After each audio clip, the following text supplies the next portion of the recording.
कहानी की शुरुआत होती है जाओ नाम के एक लड़के से जो जेल में कैद था। असल में उस पर एक खास एक्सपेरिमेंट किया जा रहा था जिसके पूरे होने पर अब उसमें कमाल की ताकत आ गई थी। अपनी इसी नई शक्ति की मदद से उसने बड़ी आसानी से जेल की सलाखों को तोड़ डाला। वहीं दूर से मिक नाम का आदमी ये सब गौर से देख रहा था। इस घटना के कई साल बाद मिक अब एक जाना माना बिजनेसमैन और साइंटिस्ट बन चुका था। उसने एक ऐसी चिप का इजाद किया था जिसे इंसानों के शरीर में डालने से उनकी हर बीमारी ठीक की जा सकती है। अपनी इसी चिप को दुनिया के सामने लाने के लिए मिक ने एक प्रेस कॉन्फ्रेंस रखी, लेकिन तभी वहाँ लेला नाम की एक लड़की ने इस चिप से होने वाले खतरों पर कई सवाल उठाए। उसने पूछा कि क्या इस चिप से मिक उन इंसानों के दिमाग पर काबू पा सकता है, लेकिन मिक उसे नजरअंदाज करके अपनी चिप के बारे में आगे बताने लगा। तभी अचानक एनोच नाम के एक आदमी ने वहाँ की सिक्योरिटी पर हमला कर दिया, जिससे चारों ओर अफरा तफरी मच गई। एनोच का मकसद उन 3 कोड्स को चुराना था जिससे मिक की चिप को एक्टिवेट किया जा सकता है। तभी एनोच को करीब से देखने पर लीला को एहसास हुआ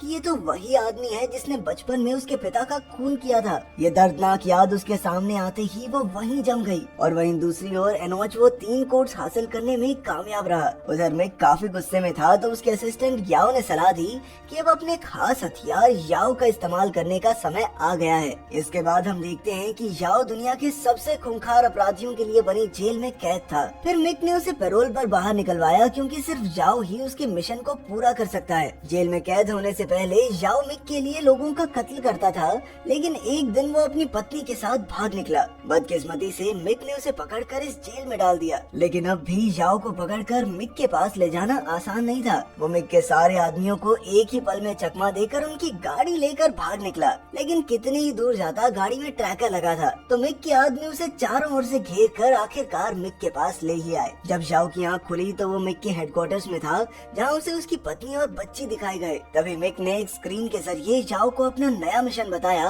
और उसे धमकाते हुए कहा कि अगर मिशन में कुछ भी गड़बड़ी हुई तो याद रखना कि तेरी पत्नी और बेटी अपनी जान से हाथ धो बैठेंगे। बेचारे याओ के पास कोई और चारा नहीं था, इसलिए वो ना चाहते हुए भी मिक के लिए काम करने को तैयार हो गया। मिक ने बताया कि उसे एनोच और उसके साथी मिस्टर मो से वो 3 खास कोड्स वापस चुराने होंगे। फिर उसने याओ को उस दिन की सीसीटीवी फुटेज दिखाई जिससे वो आसानी से एनोच को ढूंढ सके। उस सीसीटीवी को देखते हुए याओ की नजर लेला पर पड़ी क्योंकि वो एनोच से बात कर रही थी। अब उसने लेला को ढूंढने का फैसला किया जिससे एनोच के बारे में कुछ पता चल सके। इस काम के लिए वो अपने पुराने दोस्त बाजियो के यहाँ पहुँचा जो एक हैकर था। वो इंटरनेट से किसी भी इंसान का कच्चा चिट्ठा ढूंढ निकालने में माहिर था। उसने कुछ ही मिनटों में लेला का पता निकाल कर याओ को दिया और याओ लेला और एनोच की खोज में निकल पड़ा। इसके बाद वो एक पार्टी में पहुँचा जहाँ लेला मौजूद थी। खैर उसने पार्टी में लेला को ढूंढा और उसे खींचकर अपने साथ ले जाने लगा। लेला उससे हाथ छुड़ाने की कोशिश कर रही थी कि तभी उसे याओ की गर्दन पर वो निशान दिखा जो एनोच की गर्दन पर था। ये देखकर वो चुपचाप याओ की गाड़ी में बैठकर अपने घर आ गई। वहाँ पहुँचते ही याओ ने उसे एनोच के बारे में सब कुछ बताने को कहा, लेकिन लेला ने कोई जवाब नहीं दिया। फिर जब याओ ने खुद उसके घर की छानबीन की तो उसे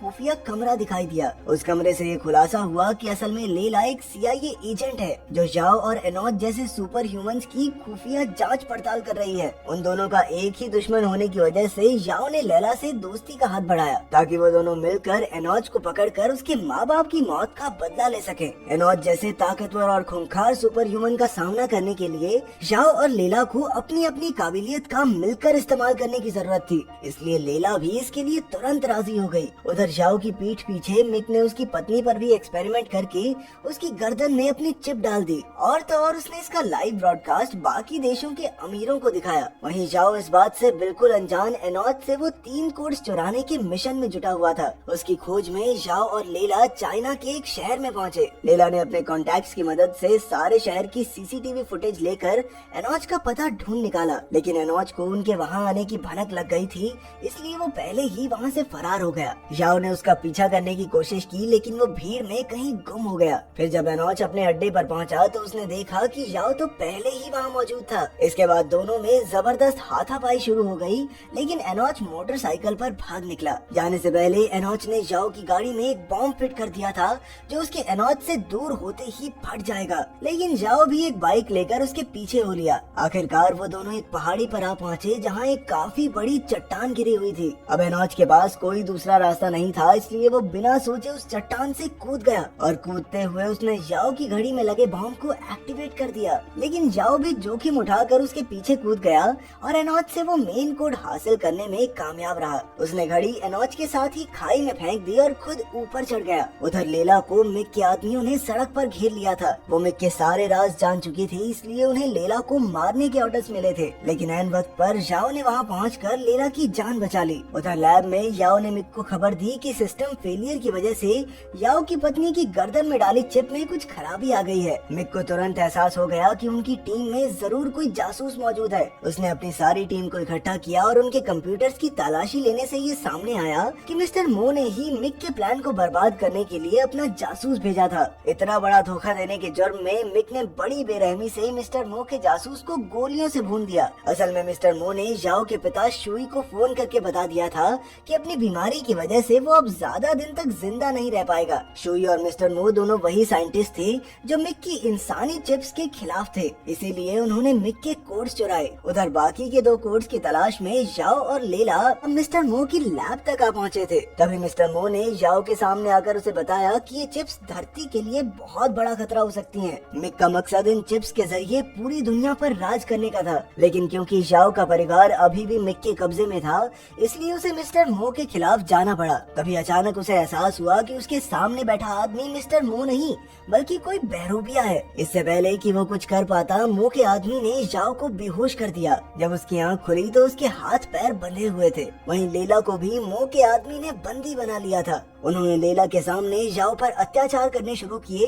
ताकि लेला मेन कोड उनके हवाले कर दे। बड़ी कोशिश के बाद भी वो याओ की ऐसी बुरी हालत नहीं देख सकी और लेला ने उन्हें मेन कोड का पता बता दिया। याओ अचानक से उनकी कैद से निकलने में कामयाब हो गया। वहाँ से निकलते हुए उसका सामना अपने खास दोस्त से हुआ, लेकिन अपने मिशन की खातिर उसे मजबूरन अपने दोस्त से हाथापाई करनी पड़ी। पहले तो याओ हारने ही वाला था, लेकिन अचानक उसके शरीर में ऐसी ताकत आ गई जिससे उसने कुछ ही पलों में अपने दोस्त को धूल चटा दी। इसके बाद वो सीधा मिस्टर मो के हेडक्वार्टर्स पहुंचा, जहां उसकी मुलाकात असली मिस्टर मो से हुई। जब मो ने उसे मिक की चिप से पैदा होने वाले खतरे की असलियत बताई तो याओ को सही और गलत में फर्क दिखाई दिया। मिस्टर मो ने बताया कि मिक ने उसके पीठ पीछे उसकी पत्नी और बेटी में भी वो चिप्स डाल दी हैं। इसलिए याओ की मदद करने के लिए मिस्टर मो और शुई ने एक ऐसा डिवाइस बनाया था जिसे मिक की बिल्डिंग में ले जाकर उसकी सारी चिप्स खत्म की जा सकती हैं। इस मिशन की जिम्मेदारी याओ को सौंपकर आखिरकार मिस्टर मो की बीमारी के कारण मौत हो गई। इसके बाद याओ और लेला शुई की लैब में पहुंचे। अपने बेटे को देखते ही शुई ने तुरंत अपने बेटे से माफी मांगी, लेकिन याओ अब भी अपने बाप से बहुत गुस्सा था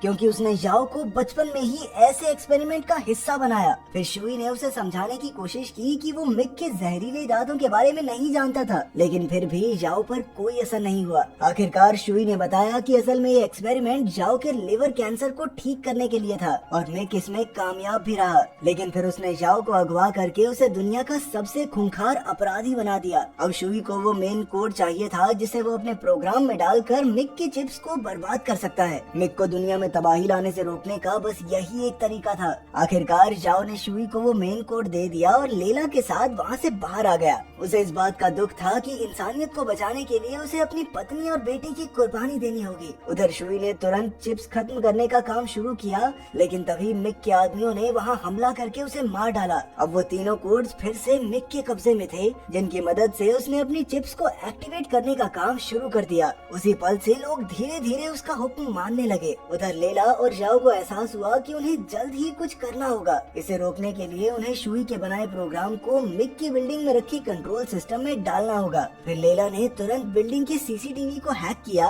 वहीं मिक ने गार्ड से लड़कर अंदर जाने का रास्ता साफ किया, लेकिन तभी उसका सामना मिक के सबसे खूंखार गुंडे रिक से हुआ। याओ ने अपने सुपर ह्यूमन पावर से रिक को ठिकाने लगाया और वो लेला के साथ मिक के कमरे तक पहुंच गया। मिक और उसकी टीम पूरी दुनिया की चिप्स को एक्टिवेट करने ही वाले थे कि याओ ने उन पर हमला बोल दिया। तभी अचानक हमें पता चला कि मिक ने भी याओ की तरह अपने शरीर में सुपर ह्यूमन ताकत पैदा कर ली थी। उनके बीच भयंकर लड़ाई छिड़ गई, लेकिन तभी मिक ने उसे बताया कि उसकी बेटी बिल्डिंग की छत पर जिंदगी और मौत के बीच झूल रही है। इस दौरान लेला मिक के कंट्रोल सिस्टम में शुई का प्रोग्राम एक्टिवेट करने में कामयाब रही। इसी के साथ वो सभी लोग आजाद हो गए जिन पर मिक ने एक्सपेरिमेंट्स किए थे। ये देखकर मिक ने जाओ पर जोरदार हमला करके उसे गिरा दिया। मौका पाते ही उसने लेला को भी बेरहमी से मार डाला। ये देखकर जाओ गुस्से से इतना भर गया कि उसकी सुपर ह्यूमन शक्तियाँ फिर से जाग गई और उसने मिक को बुरी तरह पीटना शुरू कर दिया। अपनी खास शक्तियों की मदद से उसने मिक को खत्म किया और आखिरकार अपनी बेटी की जान बचाई। उसी पल शुई के प्रोग्राम की वजह से मिक की बिल्डिंग में जोरदार धमाका हुआ